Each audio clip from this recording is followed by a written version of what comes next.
Bonjour, je suis le docteur France Voman, je suis neurologue à l'hôpital Lariboisière et je préside le conseil scientifique de l'association de patients France AVC. Pour vous parler des accidents vasculaires cérébraux, je suis accompagnée du docteur Isabelle Crassard, qui est neurologue à l'hôpital Lariboisière. Bonjour. Et de madame Karima Kadir, qui a été victime il y a quelques années d'un accident vasculaire cérébral. Bonjour.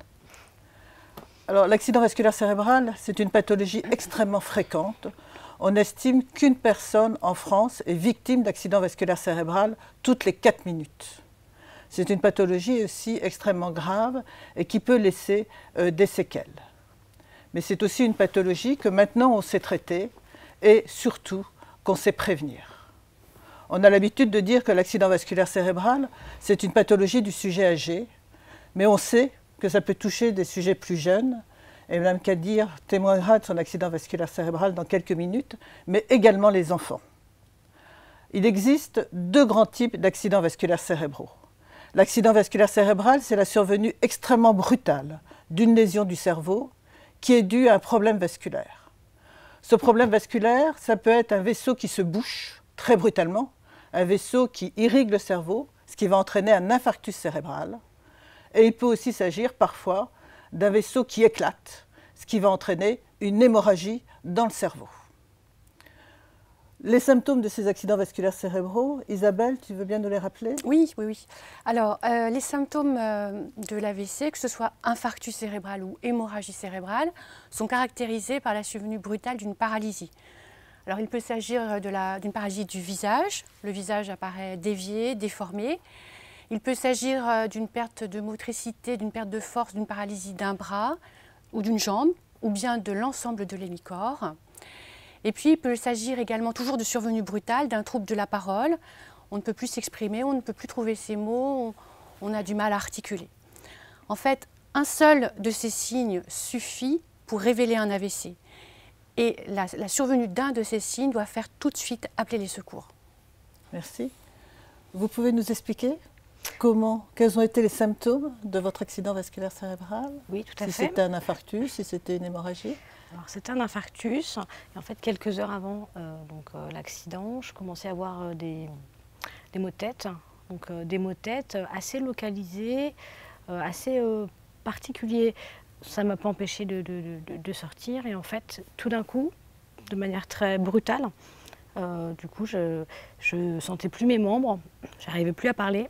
Et je ne pouvais plus tenir debout en fait. Donc j'ai dû m'asseoir et je ne comprenais pas ce qui se passait. Et en fait, ce qui est important de retenir, c'est que des maux de tête qui provoquent un affaiblissement du corps de manière très brutale sont alarmants et méritent qu'on prenne vraiment au sérieux ce qui est en train de se passer. Voilà. Alors, ce qu'il faut savoir, c'est que les symptômes, que les maux de tête ne sont pas constants dans l'accident vasculaire cérébral. Karima a eu des maux de tête, mais la survenue brutale d'une faiblesse du visage, d'une faiblesse du bras, sans maux de tête, peut aussi être un accident vasculaire cérébral. Lorsque sont survenus ces symptômes, qu'est-ce que vous avez fait? Qu'est-ce qu'a fait votre entourage? Alors du coup, mon entourage était un peu inquiet, se demandait ce qui se passait. Et du coup, forcément, on ne comprend pas ce qui se passe à ce moment-là. Donc, je me suis dit, tiens, c'est une baisse de tension, ou alors j'ai pas assez mangé. Enfin, on ne comprend vraiment pas ce qui se passe. Et l'espace est perturbé. Et quand j'ai voulu me lever, je voyais que mon corps ne répondait plus. Donc, je ne pouvais plus bouger l'ensemble de mon côté gauche. Et je voulais parler, je ne pouvais plus parler. Et donc, à ce moment-là, c'était extrêmement grave. Donc, mes amis m'ont portée. Se sont dit, bon, on va l'amener à la maison. Et là, très vite, j'ai vu que c'était une situation vraiment de crise et je leur ai demandé de me conduire à l'hôpital. Sauf que malheureusement, à ce moment-là, ils n'ont pas eu les bons réflexes, c'est-à-dire qu'on n'a pas appelé le 15. Donc, ils m'ont emmené aux urgences. Et du coup, aux urgences, il y a un délai très long qui s'est écoulé, d'à peu près 10 heures, le temps qu'on voit vraiment qu'il s'agissait d'un accident vasculaire cérébral. Voilà. Et ça, si vraiment aujourd'hui, il y a un message à faire passer, c'est que ça se repère très rapidement par un affaiblissement brutal du corps, des difficultés à parler et que très vite, il faut que les personnes autour soient alertes pour contacter le 15 qui sont les services compétents en fait. Voilà. Et du coup, moi, c'était plutôt long parce que je suis arrivée aux urgences. Alors, j'ai fait la batterie d'analyse, je suis restée de côté le temps que je vois des médecins.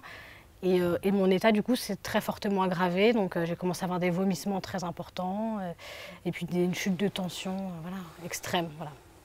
Alors, effectivement, le traitement de l'accident vasculaire cérébral, c'est une grande urgence.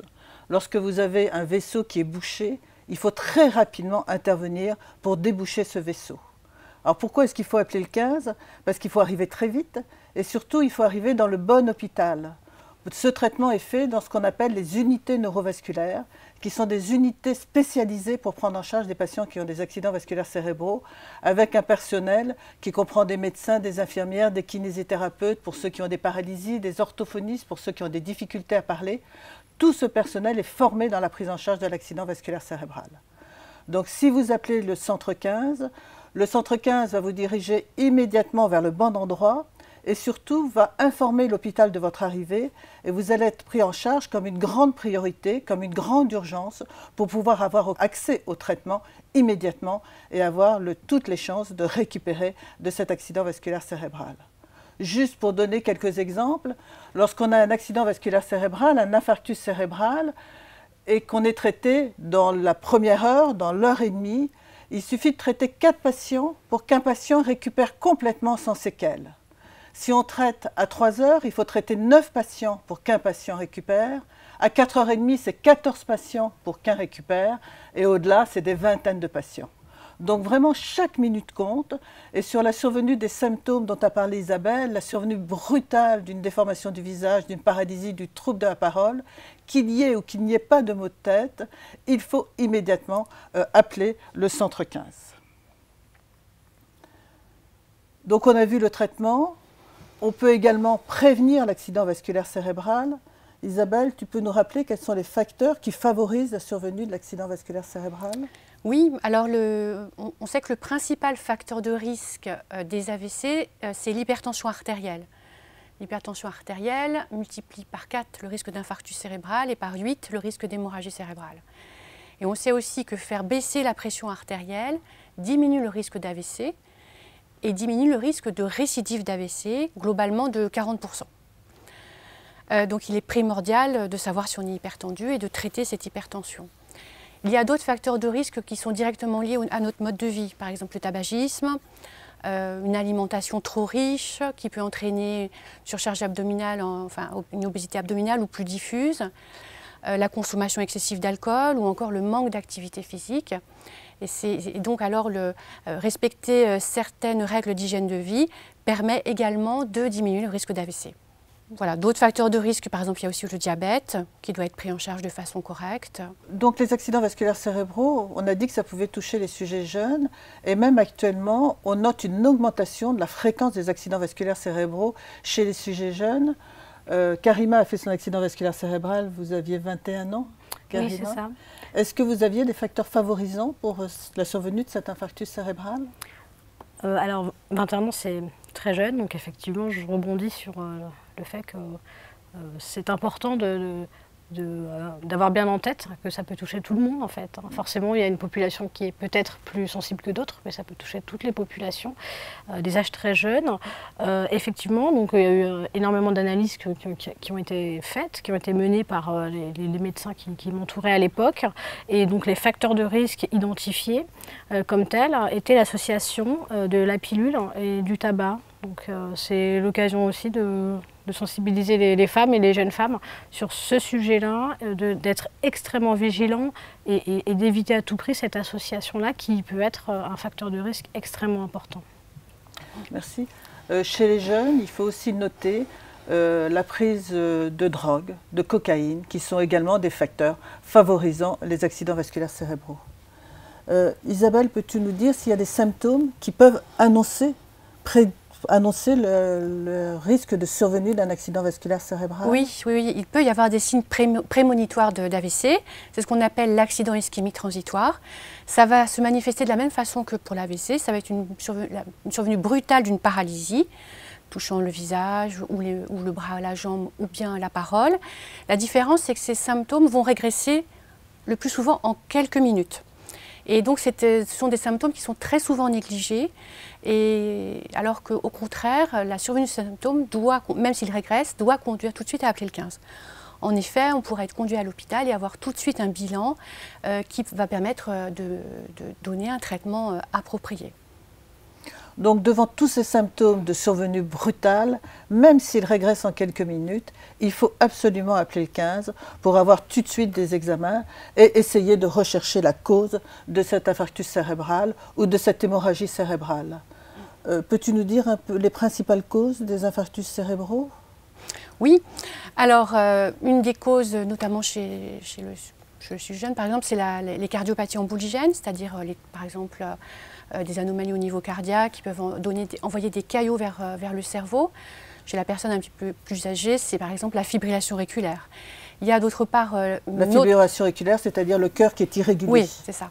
Il y a une autre grande cause, c'est l'athérosclérose, c'est-à-dire des dépôts sur les artères qui vont les rétrécir et donc par le même moyen envoyer des petits emboles dans le cerveau. L'autre grande cause, c'est ce qu'on appelle la maladie des petites artères, où là, ce sont de tout petits infarctus cérébraux. Et la grande cause de cette maladie des petites artères cérébrales, c'est l'hypertension artérielle. Ensuite, il y a beaucoup d'autres causes qu'on recherche, notamment chez les gens jeunes, la prise de drogue ou certaines maladies du sang en particulier. Donc il est important de retrouver la cause de cet accident vasculaire cérébral de façon à donner un traitement qui va éviter les récidives d'accidents vasculaires cérébraux. Donc le traitement, il va être en fonction de la cause. Ça va être un traitement de la maladie cardiaque, ça va être un traitement de l'athérome sur les carotides, mais c'est toujours la prise en charge des facteurs de risque. Donc traiter l'hypertension artérielle si elle existe, traiter le diabète s'il existe, arrêter le tabac, arrêter la consommation d'alcool si elle est importante, faire de l'exercice, bouger, manger. Pour terminer, je vais peut-être laisser la parole à Karima pour nous dire aussi après l'AVC. Oui, merci. Qu'est-ce qu'il en est? Je vous laisse conclure. De me donner la parole. Donc après l'AVC, il y a un long chemin qui est celui de la rééducation, qui est celui de réapprendre un certain nombre de choses. Voilà, il y a aussi des belles choses après, donc voilà, c'est un message aussi voilà, d'espoir que j'ai envie de donner, parce que voilà, la récupération est longue mais possible sur de nombreux sujets.